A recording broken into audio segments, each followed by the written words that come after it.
अल्लाहुम्मा सल्ली अला मुहम्मद व अला आलि मुहम्मद कमा सल्लैता अला इब्राहीम व अला आलि इब्राहीम इन्नका हमीदुम मजीद। अल्लाहुम्मा बारिक अला मुहम्मद व अला आलि मुहम्मद कमा बारकता अला इब्राहीम व अला आलि इब्राहीम इन्नका हमीदुम मजीद। मोहतरम हज़रात, सामीने किराम, अज़ीज़ साथियों, रबीउल अव्वल का महीना और आज आखिरी तारीख़ है। बड़ा मुबारक महीना है। कई हफ्तों से नबी करीम सल्लल्लाहु अलैहि वसल्लम की सीरत के मुताल्लिक़ बयान चल रहा है और आज भी इमामुल अंबिया सरवर कौनैन सल्लल्लाहु अलैहि वसल्लम की सीरत के मुताल्लिक़ ही बयान होगा। इंशाअल्लाह अगले जुमे से फिर दूसरा मौजू शुरू होगा। नबी करीम सल्लल्लाहु अलैहि वसल्लम की सीरत के मुताल्लिक़ 4 जुमे 4 बयान हो चुके, ये 5वां बयान है। शुरू में जब महीने का आगाज़ हुआ था तो आमद रसूल सल्लल्लाहु अलैहि वसल्लम के मुताल्लिक़ बयान किया था कि आप सल्लल्लाहु अलैहि वसल्लम दुनिया के अंदर कब और कैसे तशरीफ़ लाए। दूसरे हफ्ते में वो लोग जो अपने अपने ढंग से और अपने अपने तरीक़े से खुशियाँ मनाते हैं, जिसको ईद मिलादुन नबी कहते हैं, असल हकीकत में ईद मिलादुन नबी क्या है इसके मुताल्लिक़ बयान हुआ था। तीसरे हफ्ते में जो हर एक अपने आप को आशिक़ रसूल कहता है तो बतलाया था कि सच्चा आशिक़ रसूल कौन है, उसके मुताल्लिक़ बयान किया था। और चौथा जो ये जुमा निकल गया, इसमें अल्लाह के रसूल सरकार दो आलम सल्लल्लाहु अलैहि वसल्लम के वफ़ादार कौन हैं इसके मुताल्लिक़ बयान हुआ। चारों बयान नबी की सीरत के मुताल्लिक़ थे और हर बयान यूट्यूब पर मौजूद है। जिस किसी को भी अगर सुनना है, देखना है कि बयान हमारी समझ में नहीं आया, कौन सा बयान था, कैसा बयान था, इसमें क्या बात कही थी, अगर फिर सुनना है तो उस चैनल को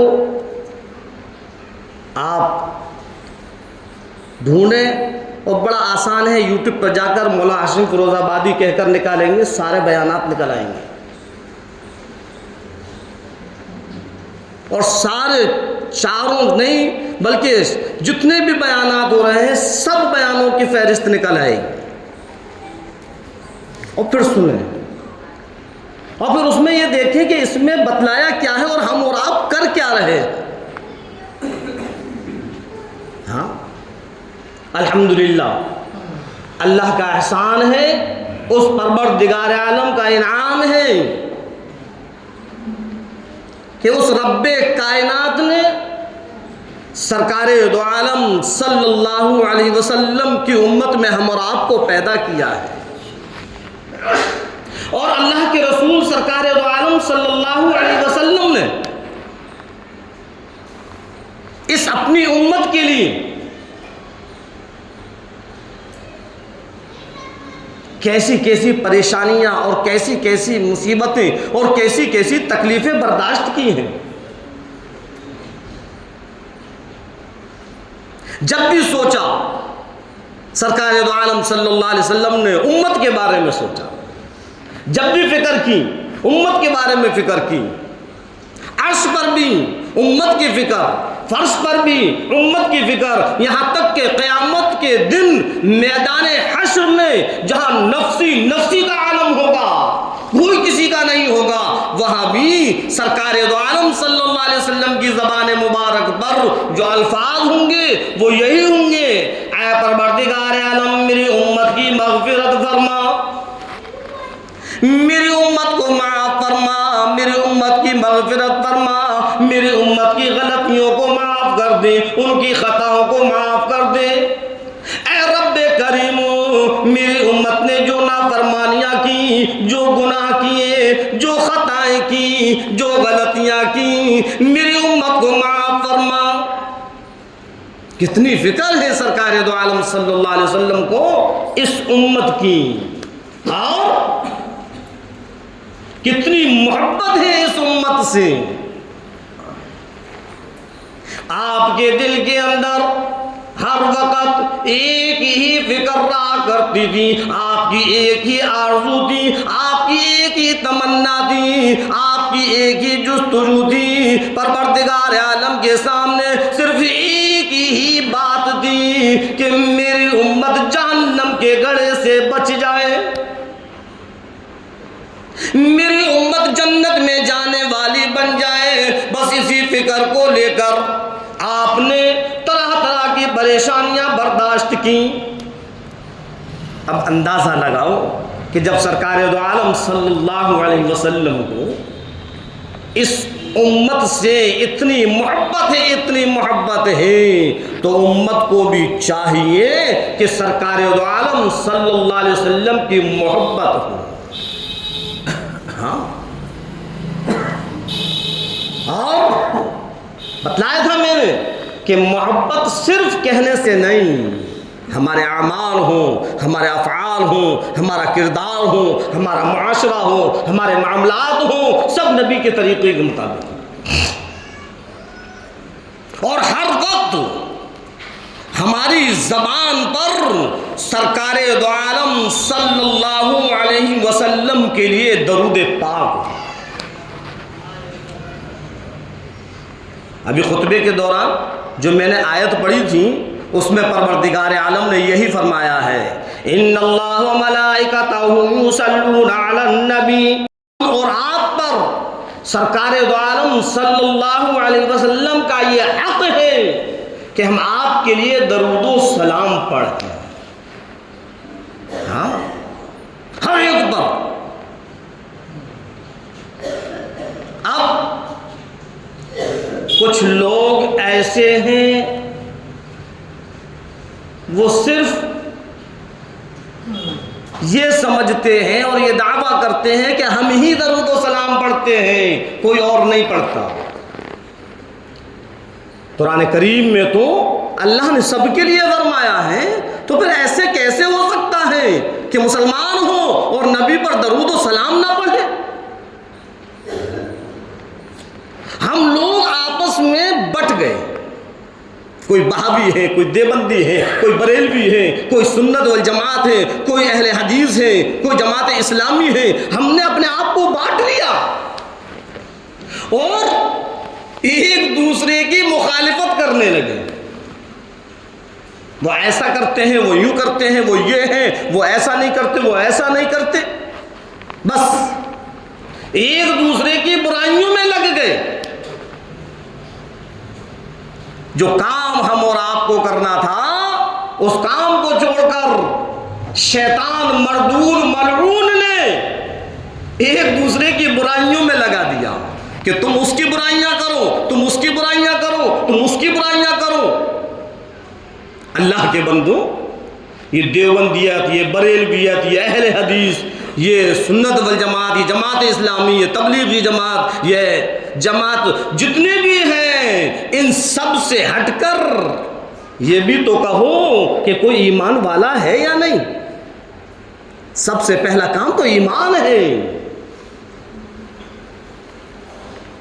अपने आप को कोई देवबंदी कह रहा है तो कोई बरेलवी कह रहा है, कोई बहावी कह रहा है तो कोई जमात इस्लामी कह रहा है, कोई अपने आप को ईमान वाला नहीं कह रहा।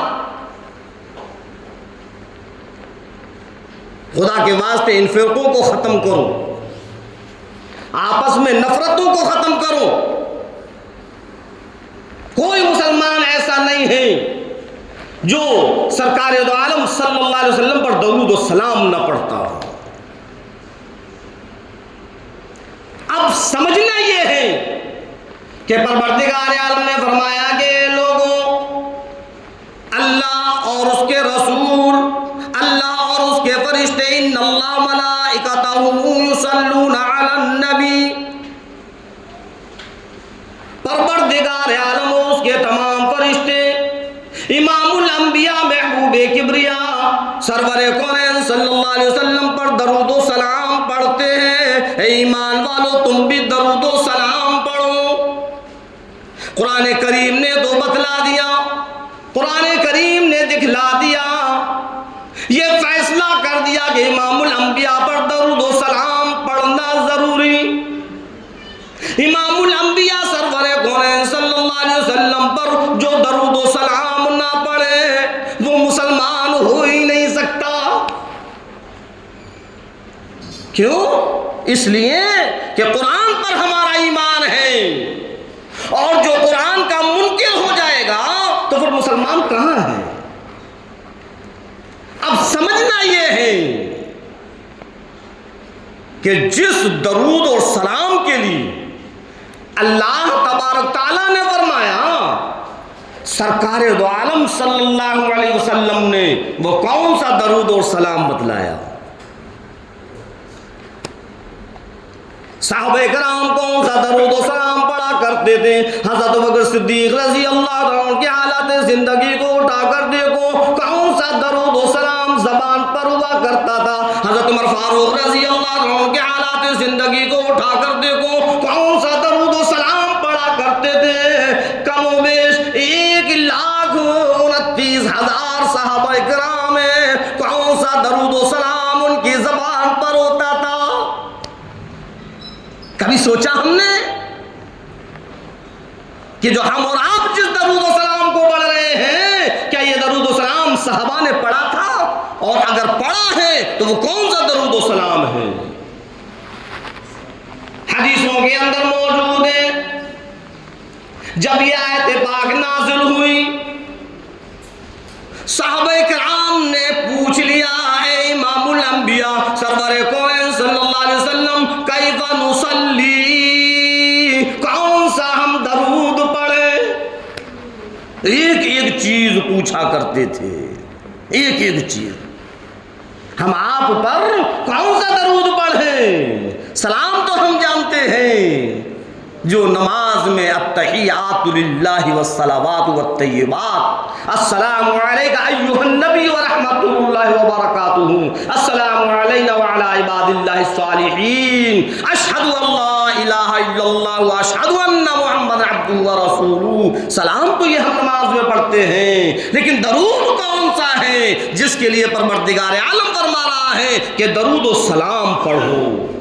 फरमाया मदनी करीम सल्लल्लाहु अलैहि वसल्लम ने, अल्लाहुम्मा सल्ली अला मुहम्मद व अला आलि मुहम्मद कमा सल्लैता अला इब्राहीम व अला आलि इब्राहीम इन्नका हमीदुम मजीद। अल्लाहुम्मा बारिक अला मुहम्मद व अला आलि मुहम्मद कमा बारकता अला इब्राहीम व अला आलि इब्राहीम इन्नका हमीदुम मजीद। ओ मेरे सहाबाओं, ओ मेरे जानशीनों,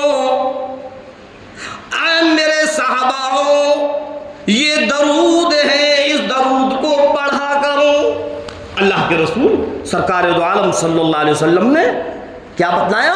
ये दरूद है, और ये फरमाया सबसे अफजल, सबसे बेहतर यही दरूद पाक है जो नमाज में पढ़ा जाता है। हाँ, और सलाम कौन सा है? आई मैंने बतलाया था, अत्तहियातु लिल्लाहि वस्सलावातु वत्तय्यिबात। अल्लाह तबारक ताला ने सलाम पढ़ा, कहाँ पढ़ा, कैसे पढ़ा, इंशाअल्लाह सब बतलाया जाएगा। अल्लाह ने सलाम पढ़ा, अस्सलामु अलैका अय्युहन नबिय्यु व रहमतुल्लाहि व बरकातुहू। उसके बाद फिर सरकार दो आलम सल्लल्लाहु अलैहि वसल्लम ने पढ़ा, अस्सलामु अलैना व अला इबादिल्लाहि सालिहीन। हज़रत जिब्राइल अलैहिस्सलाम सिदरतुल मुंतहा पर हैं, वहीं से गवाही देते हैं, अशहदु अल्ला इलाहा इल्लल्लाह व अशहदु अन्ना मुहम्मदन अब्दुहु व रसूलुहु। बतला दिया क़यामत तक के लिए यही सलाम पढ़ना है जो फरिश्तों ने पढ़ा, यही सलाम पढ़ना है जो परवरदिगार आलम ने पढ़ा, यही सलाम पढ़ना है जो इमामुल अंबिया सरवरे कौनैन सल्लल्लाहु अलैहि वसल्लम ने पढ़ा। इस सलाम के लिए कब पढ़ा था परवरदिगार आलम ने? आओ मैं ये भी बतलाऊं, शब मेराज में जब सरकारे दो आलम सल्लल्लाहु अलैहि वसल्लम को हज़रत जिब्राइल अलैहिस्सलाम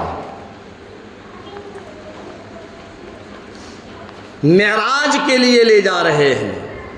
बहुत लंबा वाक़या है, बतला चुका हूं मैं, तफसील में नहीं जा रहा, मुख्तसर बतला रहा हूं।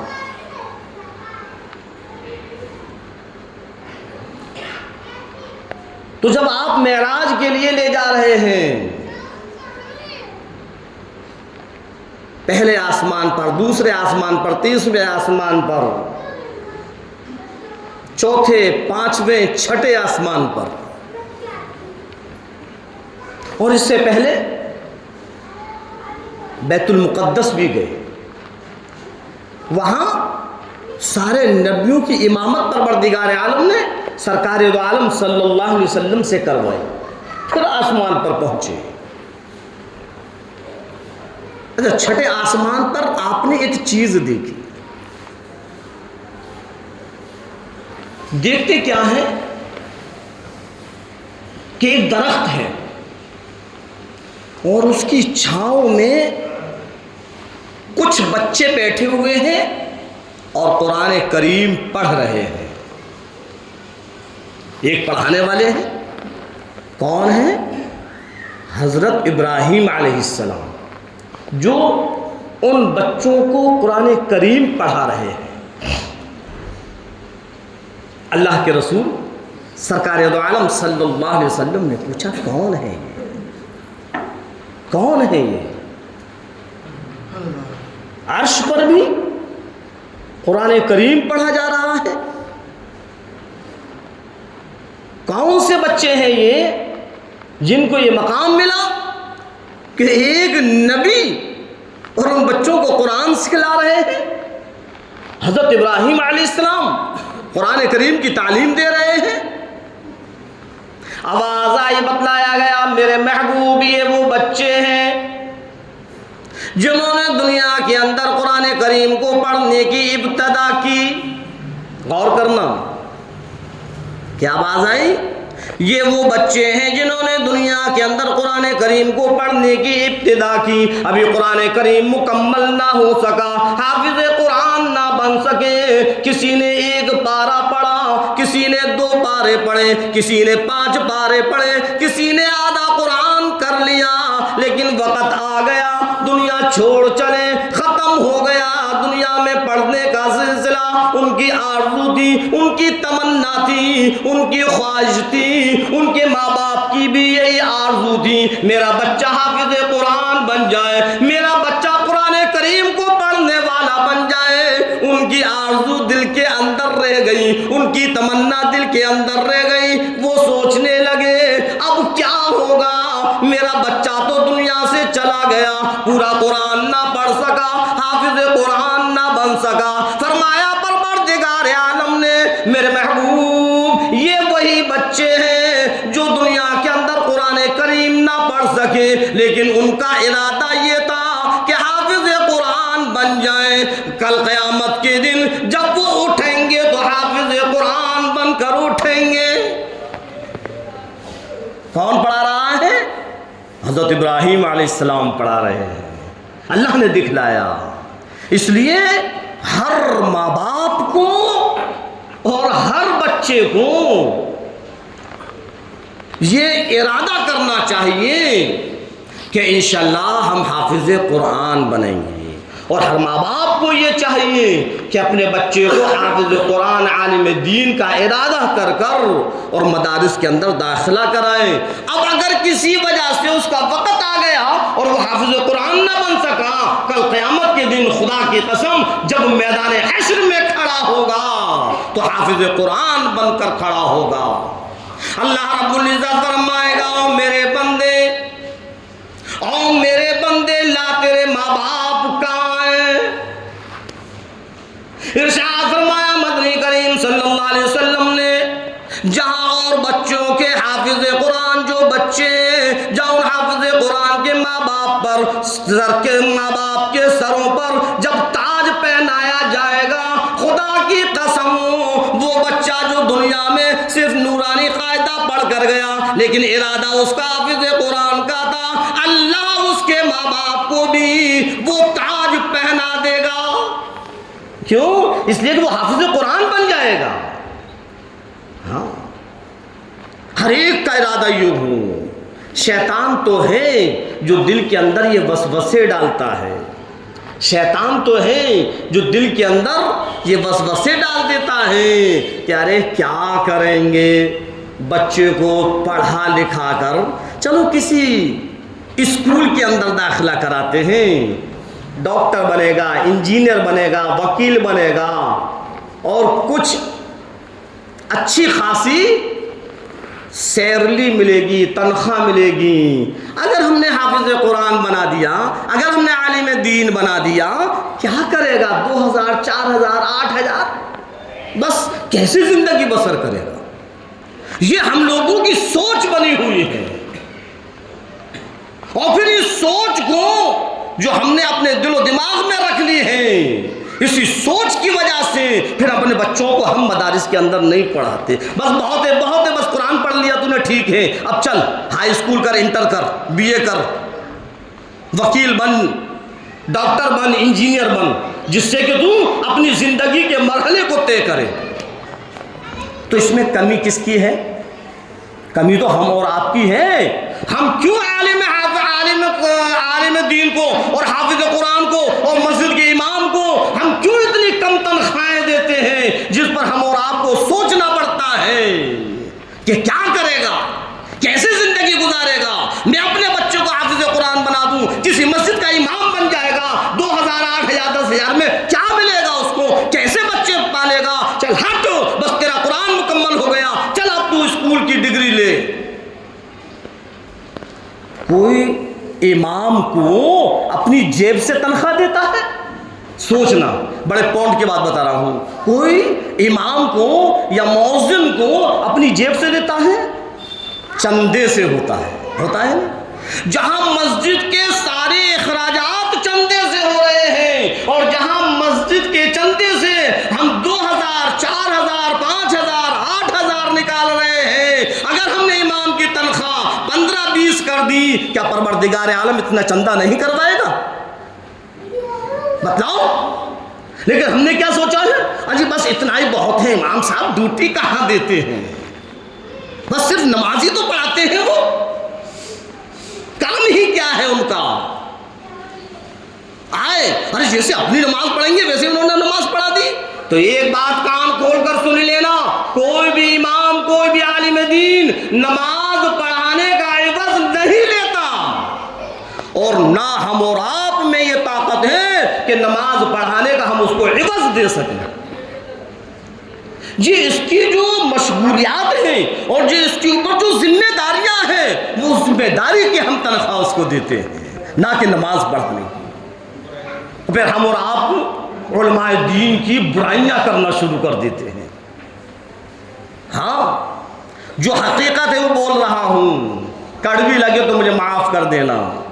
फिर हम उलमाए किराम की बुराइयां करना शुरू कर देते हैं। अजी इमाम वक्त नहीं दे रहा, वो ट्यूशनों में लगा रहता है, वो इधर उधर जाने में लगा रहता है। मेरे अजीजों, वो ट्यूशन पढ़ा क्यों रहा है? इसलिए पढ़ा रहा है कि हमने उसकी तनख्वाह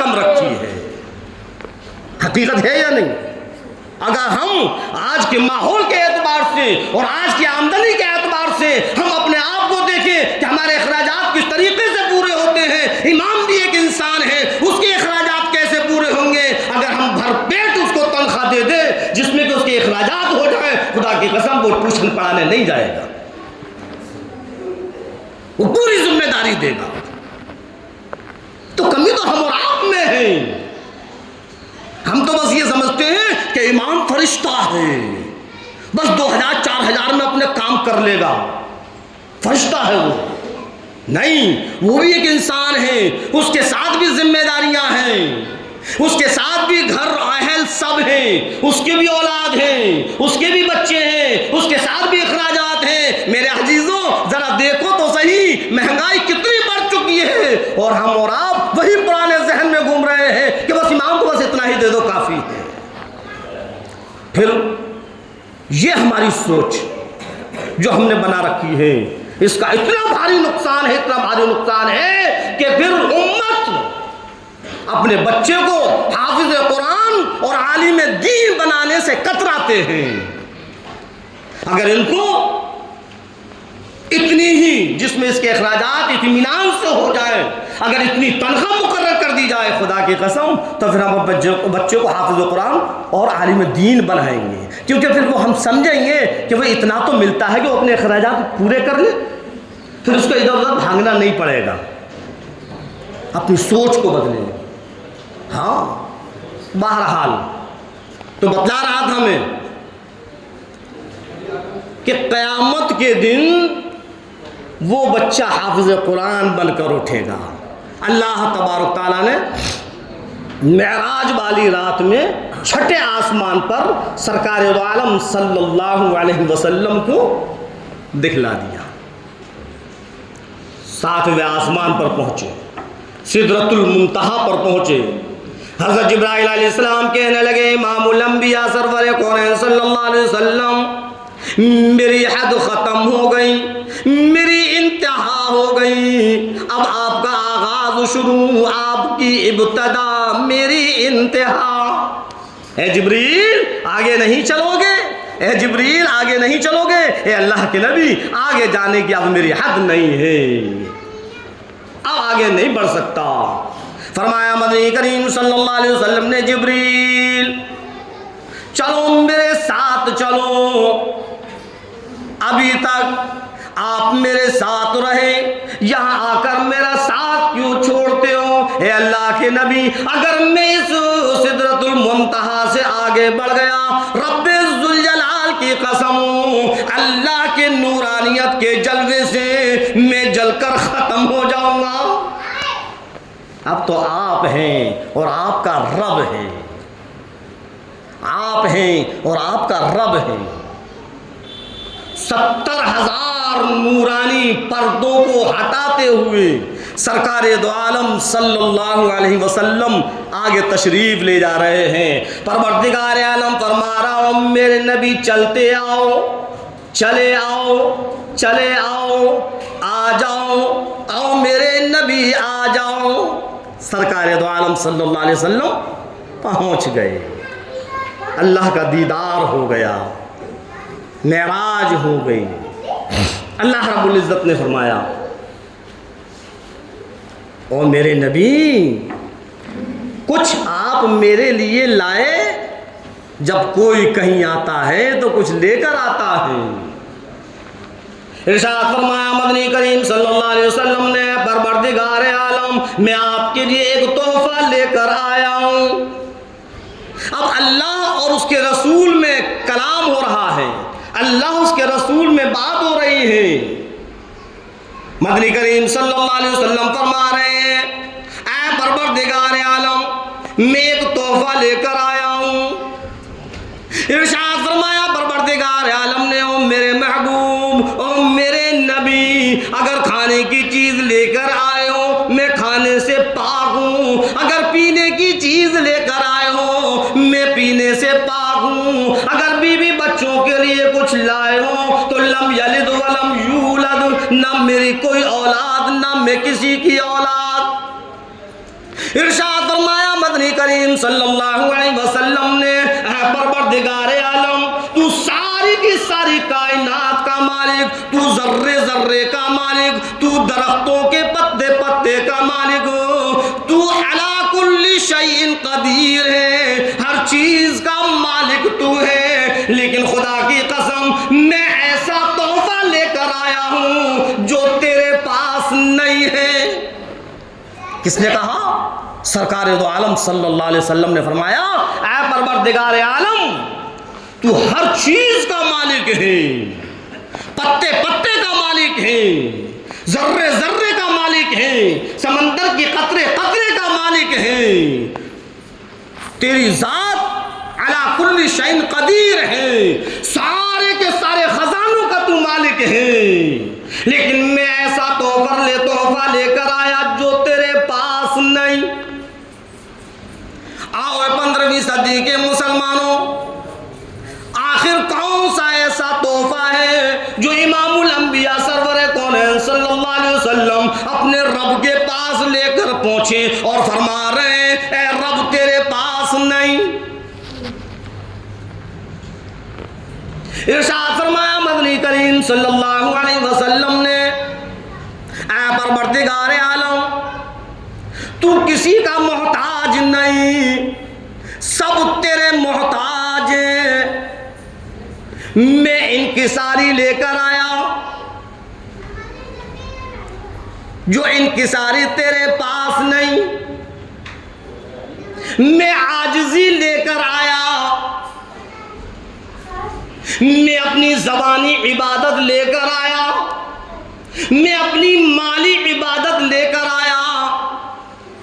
तू माबूद है, सब तेरे बंदे हैं, मैं अब्दियत लेकर आया।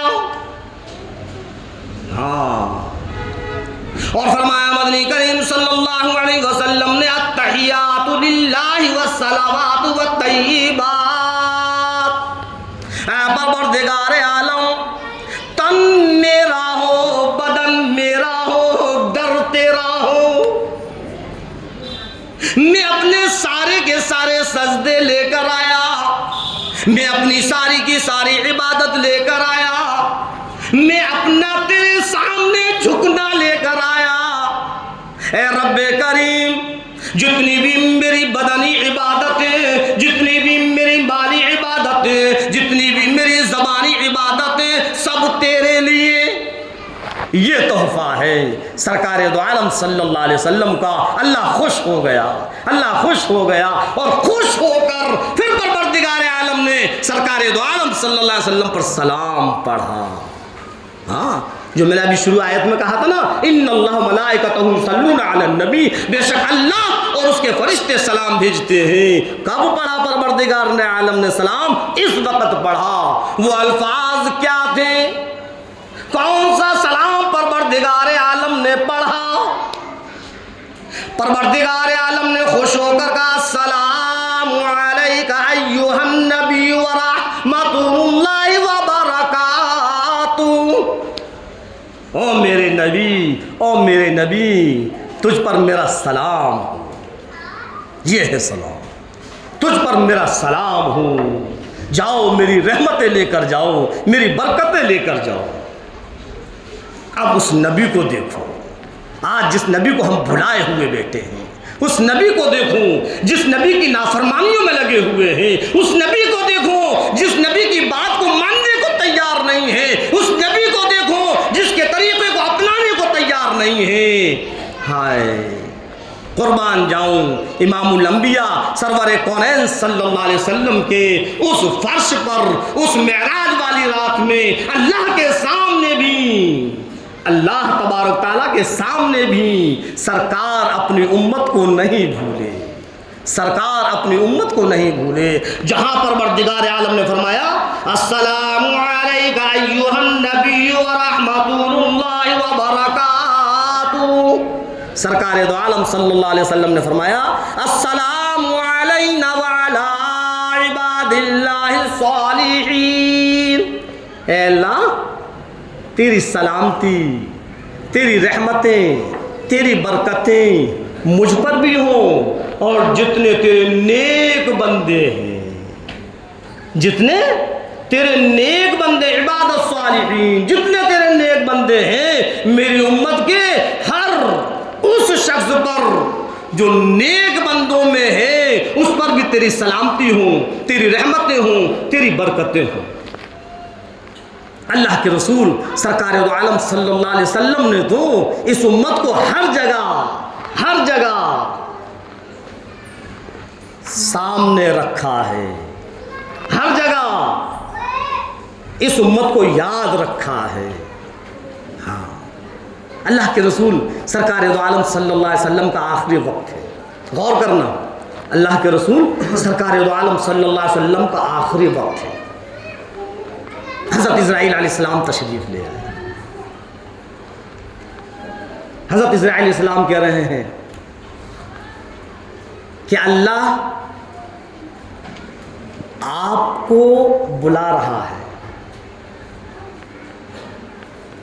और हज़रत इज़राइल अलैहिस्सलाम जब रूह निकालते हैं तो आपने सिर्फ एक बात कही, ले इज़राइल, रूह निकालने में इतनी तकलीफ, हम और आपको पता नहीं है कि रूह जब निकलती है तो कितनी तकलीफ होती है। खुदा की कसम, जिस तरीके से एक रेशमी रुमाल कांटों दार टहनी पर डालकर फिर उसको खींचा जाए तो वो तार तार हो जाता है, इसी तरीके से जब हज़रत इज़राइल अलैहिस्सलाम लोगों की रूह निकालते हैं तो वो तार तार हो जाते हैं। कि हाँ, अल्लाह के नबी तो एक आह भरी और कहा, इज़राइल जितनी भी तकलीफ़ तुझको देना है मुझे दे लेना, मेरी उम्मत को तकलीफ़ मत देना। कैसी मोहब्बत है। और आज यही उम्मत इतनी बदबख्त हो गई, इतनी नाफरमान हो गई, जो कि अल्लाह के रसूल सरकार दो आलम सल्लल्लाहु अलैहि वसल्लम के तरीक़े पर चलना गवारा नहीं करती, आपके फरमान पर चलना गवारा नहीं करती। क्या आपको तकलीफ नहीं होगी? एक साहब है, उन्होंने अपना ख्वाब बयान किया। अल्लाह के नबी सरकार दो आलम सल्लल्लाहु अलैहि वसल्लम की ज़ियारत हो और सरकार दो आलम सल्लल्लाहु अलैहि वसल्लम फरमा रहे हैं, उन्होंने मुझको खुद बतलाया वो ख्वाब, और जिसको ऐसा ख्वाब हो वो भी अल्लाह का वली है। हाँ, तो बतलाया उन्होंने कि अल्लाह के रसूल नबी करीम सल्लल्लाहु अलैहि वसल्लम ने एक ठंडी सांस ली, सता लो जितना तुमको सताना है। ये सरकार दो आलम सल्लल्लाहु अलैहि वसल्लम के अल्फाज हैं, सता लो जितना तुमको सताना है। क्या इसी तरीके से मैं क़यामत के दिन तुम्हारी सिफारिश करूंगा?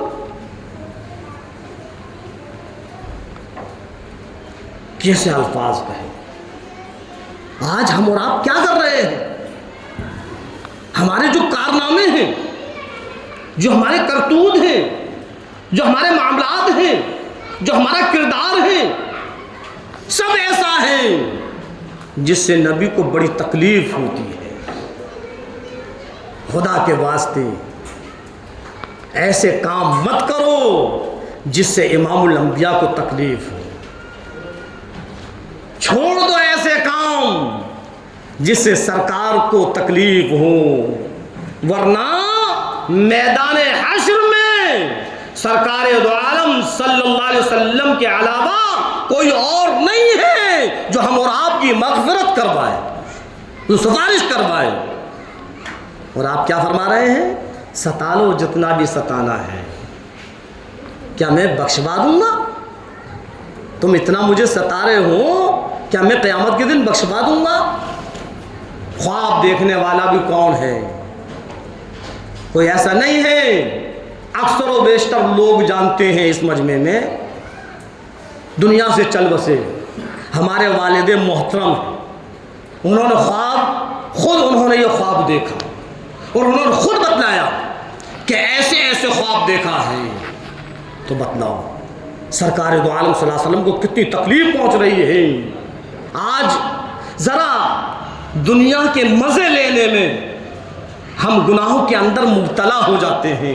कोई जुए के फड़ों पर बैठा हुआ है तो कोई ज़िनाकारियों के प्लेटफार्म पर खड़ा हुआ है, तो कोई शराब के ठेकों पर लाइन लगा रहा है, तो कोई चोरी डकैती के अंदर मुब्तला है।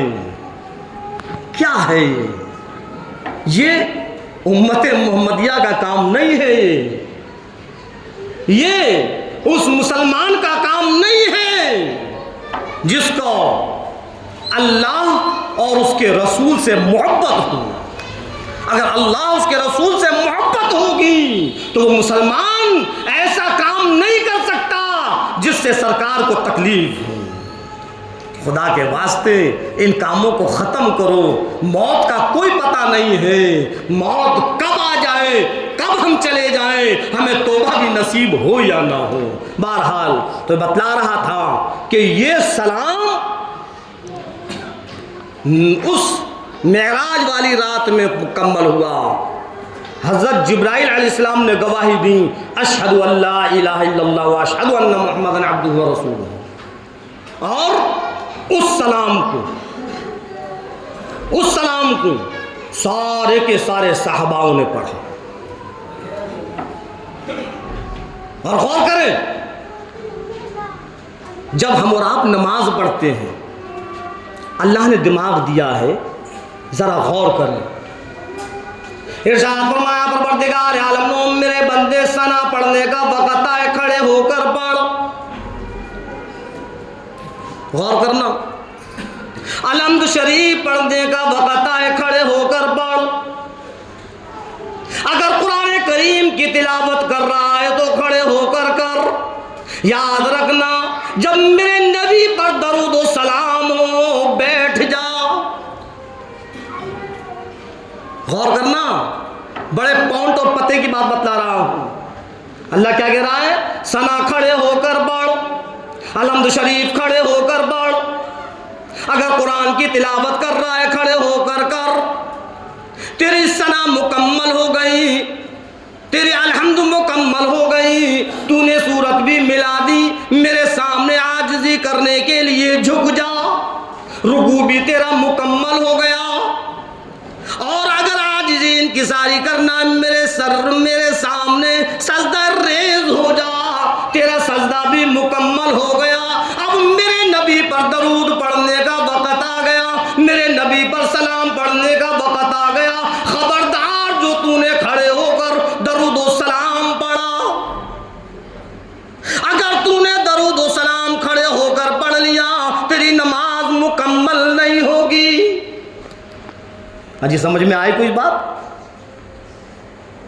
अल्लाह क्या कह रहा है? जब दरूद व सलाम पढ़ें तो मेरे नबी पर दरूद व सलाम बैठ कर पढ़ना, और ऐसे ही नहीं, दो जानू होकर बैठ, अदब के साथ बैठ, तेरी गर्दन के अंदर लचक हो, आजिज़ी और इंकिसारी हो, तेरी ज़बान पर दरूद पाक हो, मेरे नबी पर सलाम हो। अब आ जाओ दूसरे पहलू पर। नमाज में परवरदिगार आलम ने क्या कहा कि बैठकर दरूद व सलाम पढ़ना। ये मेरे नबी की शायान शान नहीं है, क्योंकि शान में खड़े होकर दरूद व सलाम पढ़ा जाए। अल्लाह ने दिमाग दिया है, सोचना, जो मर्तबों में सबसे आगे, जिसका मकाम सबसे ऊंचा, जिसके दर्जात इतने बुलंद, जो नबियों का इमाम हो, और हम उस पर दरूद व सलाम खड़े होकर पढ़े, शर्म नहीं आती हमें? एक तरफ हम ये भी कहते हैं वो नबी हमारी महफिल में हाजिर होते हैं, तो तुझे शर्म नहीं आई? नबी तेरी महफिल में हाजिर है और नबी के सामने तेरी इतनी बड़ी हिम्मत कि तू खड़े होकर दरूद व सलाम पढ़ रहा है। बस क्या है?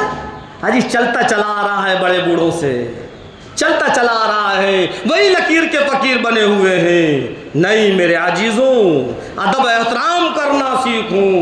अगर कोई आलिम दीन भी होता है, कोई वली कुतुब अब्दाल भी होता और जब वो सामने आ जाए तो हमारी हिम्मत नहीं होती कि हम खड़े होकर उसके सामने चीख चीख कर बोले। वो तो इमामुल अंबिया है, वो तो नबियों के नबी हैं,